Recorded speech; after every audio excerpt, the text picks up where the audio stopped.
বিশ্ব রাজনীতির আকাশে আবারও ঘন কালো মেঘ জমেছে। মধ্যপ্রাচ্যের পরিস্থিতি দিন দিন আরও উত্তপ্ত হয়ে উঠছে।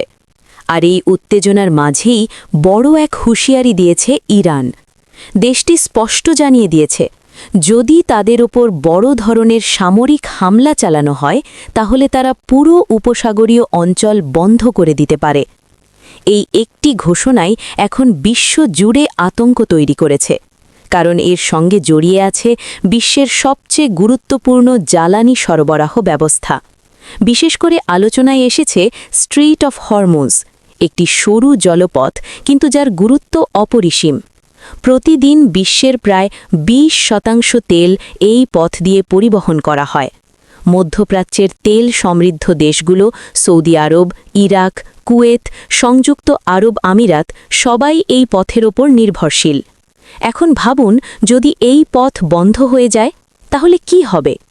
বিশ্বজুড়ে তেলের দাম হঠাৎ আকাশ ছোঁয়া হয়ে যাবে, জ্বালানি সংকট তৈরি হবে, শিল্প, পরিবহন, এমনকি দৈনন্দিন জীবন পর্যন্ত থমকে যেতে পারে। শুধু অর্থনীতি নয়, এর প্রভাব পড়বে রাজনীতি, নিরাপত্তা এবং আন্তর্জাতিক সম্পর্কের ওপরও। ইরান কেন এমন হুঁশিয়ারি দিল? এই প্রশ্ন এখন সবার মনে। বিশ্লেষকরা বলছেন এর পেছনে রয়েছে দীর্ঘদিনের উত্তেজনা। বিশেষ করে ইউনাইটেড স্টেটসের সঙ্গে ইরানের সম্পর্ক বহু বছর ধরেই টানটান। পারমাণবিক কর্মসূচি, নিষেধাজ্ঞা, সামরিক উপস্থিতি সব কিছু মিলিয়ে পরিস্থিতি বারবার উত্তপ্ত হয়েছে। ইরান মনে করে তাদের উপর চাপ সৃষ্টি করা হচ্ছে, আর যদি সেই চাপ সামরিক হামলায় রূপ নেয় তাহলে তারা চুপ করে বসে থাকবে না। ইরানের সামরিক নেতারা ইতোমধ্যেই ইঙ্গিত দিয়েছেন, আমাদের ওপর আঘাত মানে পুরো অঞ্চলের ভারসাম্য নষ্ট হয়ে যাওয়া। এখন প্রশ্ন, ইরান কি সত্যিই হরমুজ প্রণালী বন্ধ করতে পারবে? বিশেষজ্ঞদের মতে পুরোপুরি দীর্ঘমেয়াদে বন্ধ রাখা কঠিন হলেও স্বল্প সময়ের জন্য তা সম্ভব, কারণ ইরানের রয়েছে শক্তিশালী নৌবাহিনী, আধুনিক ক্ষেপণাস্ত্র, ড্রোন প্রযুক্তি এবং সমুদ্র মাইন ব্যবহারের সক্ষমতা। যদি তারা চায় তাহলে খুব দ্রুত এই জলপথে অচলাবস্থা তৈরি করতে পারে। এমন পরিস্থিতিতে সবচেয়ে বড় ক্ষতির মুখে পড়বে বিশ্ব অর্থনীতি, কারণ মধ্যপ্রাচ্য থেকেই আসে বিশ্বের বড় একটি অংশের তেল ও গ্যাস। এই সরবরাহে বাধা সৃষ্টি হলে তেলের দাম কয়েক দিনের মধ্যেই কয়েক গুণ বেড়ে যেতে পারে। বিশেষ করে উন্নয়নশীল দেশগুলো যারা আমদানি করা জ্বালানির ওপর নির্ভরশীল, তারা সবচেয়ে বেশি ক্ষতিগ্রস্ত হবে। বাংলাদেশের মতো দেশেও এর প্রভাব পড়তে পারে। জ্বালানির দাম বাড়লে পরিবহন খরচ বাড়বে, বিদ্যুতের উৎপাদন ব্যাহত হতে পারে এবং বাজারে নিত্যপণ্যের দামও বেড়ে যেতে পারে। এদিকে আন্তর্জাতিক শক্তিগুলোও বসে নেই।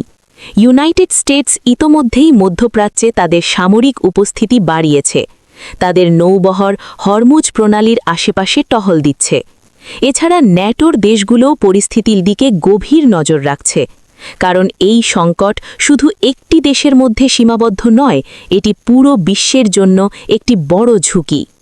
ইতিহাস বলছে হরমুজ প্রণালী নিয়ে উত্তেজনা নতুন কিছু নয়। অতীতেও একাধিকবার ইরান এই পথ বন্ধ করার হুমকি দিয়েছে, এমনকি কিছু ক্ষেত্রে জাহাজে হামলা, ট্যাঙ্কার আটক করার ঘটনাও ঘটেছে। কিন্তু এবার পরিস্থিতি অনেক বেশি জটিল, কারণ একদিকে রয়েছে বড় শক্তিগুলোর সরাসরি জড়িত হওয়া, অন্যদিকে রয়েছে বৈশ্বিক অর্থনৈতিক চাপ। বিশ্লেষকরা বলছেন, যদি এই সংকট আরও বাড়ে তাহলে এটি বড় ধরনের সংঘাতে রূপ নিতে পারে। আর সেই সংঘাত শুধু মধ্যপ্রাচ্যেই সীমাবদ্ধ থাকবে না, বরং তা ছড়িয়ে পড়তে পারে পুরো বিশ্ব জুড়ে। এখনও পর্যন্ত কূটনৈতিক সমাধানের চেষ্টা চলছে। বিভিন্ন দেশ ইরানকে শান্ত থাকার আহ্বান জানাচ্ছে। একই সঙ্গে যুক্তরাষ্ট্রকেও সতর্কভাবে পদক্ষেপ নেওয়ার পরামর্শ দেওয়া হচ্ছে। কিন্তু বাস্তবতা হল, পরিস্থিতি অত্যন্ত সংবেদনশীল।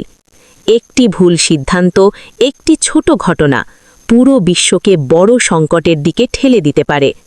এখন প্রশ্ন, এর শেষ কোথায়? বিশ্ব কি আরেকটি বড় জ্বালানি সংকটের দিকে যাচ্ছে, নাকি কূটনৈতিক আলোচনার মাধ্যমে পরিস্থিতি নিয়ন্ত্রণে আসবে? এই প্রশ্নগুলোর উত্তর এখনও অজানা।